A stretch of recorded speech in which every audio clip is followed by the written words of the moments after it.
Une cité antique, érigée à 121 km du centre-ville de Kinshasa, dans le territoire de Madimba, dans la province du Congo central.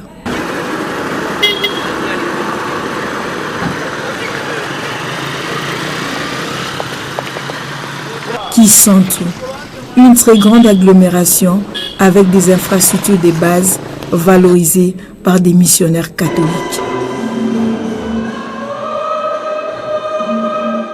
Ils sont arrivés au Congo à Kinshasa parce que le roi Léopold II voulait avoir des colonies pour son pays. Maintenant que le roi voulait prendre le Congo, il s'est dit, pour bien civiliser le Congo, il faut la présence des missionnaires. Alors, il a conçu l'idée d'ouvrir des colonies scolaires.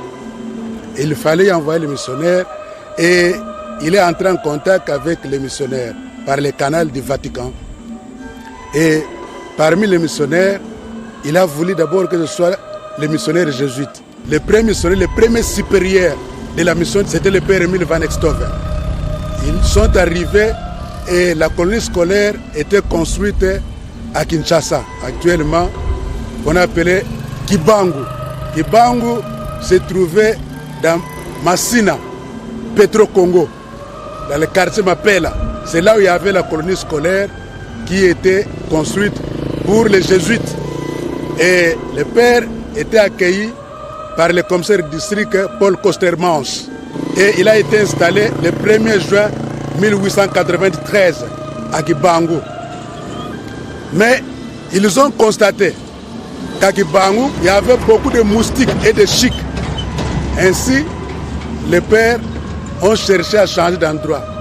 Et ils ont négocié avec le chef Ngia de Kimwenza.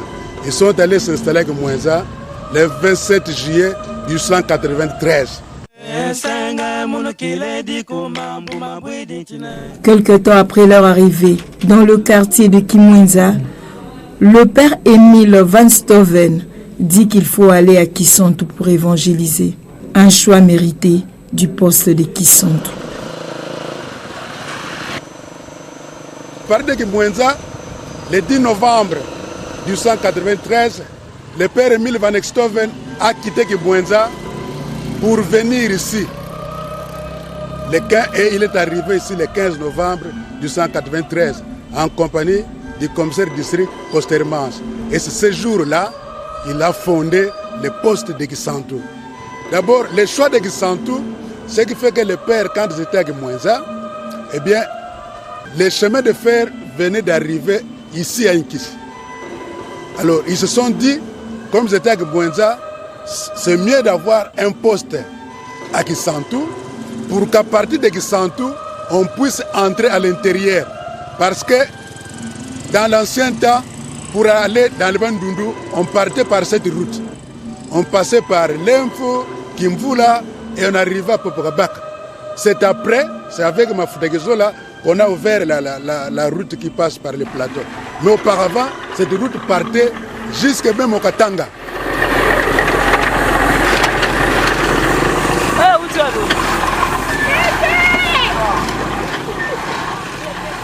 Le nom Kisantu existait déjà avant l'arrivée des missionnaires blancs. Selon l'histoire, elle fut un village appartenant à un Osantu, chef des terres.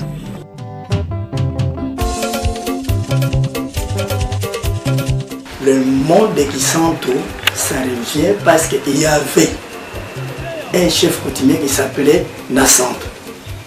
Comme il était chef, on a surnommé encore le village de nom de Kisantu. Étymologiquement, le mot parle de monsieur, un certain monsieur Santu qui fut chef coutumier ici. Chez nous, quand on parle de qui, on indique toujours un lieu où a vécu un ancêtre qui est très respecté. Quand on parle de Kisantu, c'est le village qu'a occupé M. Santu. Aujourd'hui, on fait allusion à Kisantu comme étant la cité des saints. Quand les missionnaires belges, les jésuites, se sont mis à évangéliser l'homme noir, ils leur ont demandé de se débarrasser de leurs fétiches en contrepartie de recevoir Jésus-Christ comme Seigneur et Sauveur. L'endroit indiqué pour jeter leur fétiche était Nzadi Malao, qui veut dire simplement en français rivière des chances. Dans l'ancien temps, Inkisi, il y a la rivière.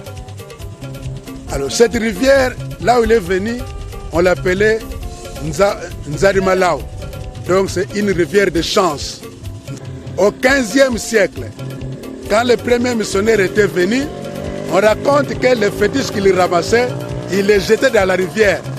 Alors c'est comme ça qu'on commençait par l'appeler Nzadi Inkisi. Donc la rivière où on jetait des fétiches. Alors les Blancs, au lieu d'écrire Nzadi Inkisi, lui a écrit seulement Inkisi en un mot. Alors maintenant, Inkisi, c'est un endroit pour l'administration. Tandis que ici, c'est pour les prêtres. Et les prêtres ont gardé le nom du village qui s'entoure. Au départ, désignant la rivière, Inkisi est devenu par la volonté de la population le nom donné à une cité située le long de la voie ferrée, là où est logée l'administration du territoire. Vous êtes à la gare. Quand vous descendez à partir de Magadam, eh bien, ce côté-là de la gare, c'est ça, l'Inkisi, où le bâtiment administratif qui est devenu la division unique, et hier on appelait district, là c'est Inkisi. La cité de Kisantu est un environnement évangélisé où l'on trouve des grands édifices érigés par les missionnaires.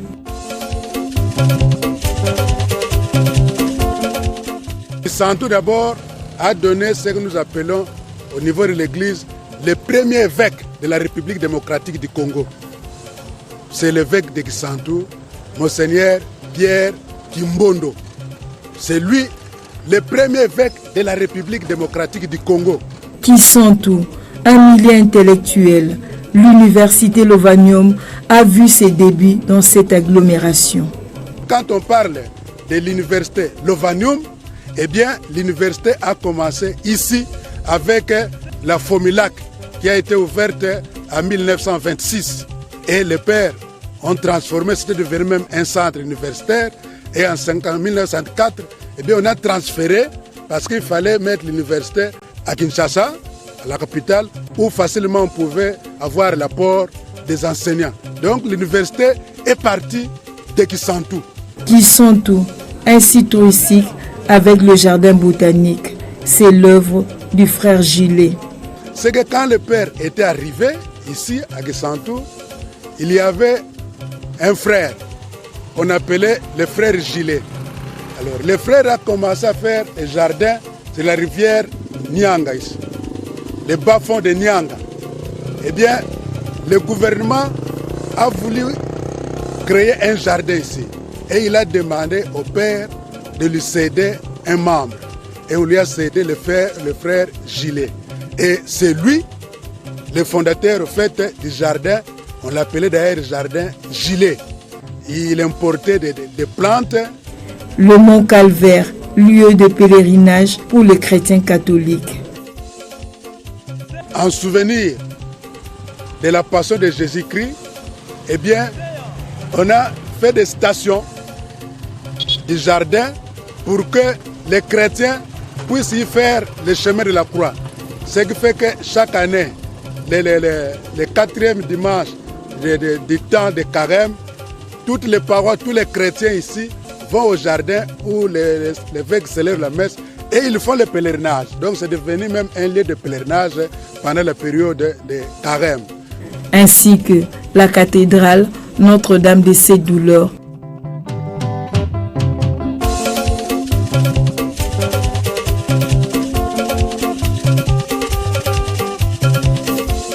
Kisantu demeure un grand centre intellectuel et culturel depuis l'époque coloniale jusqu'à aujourd'hui. C'est la ville des saints.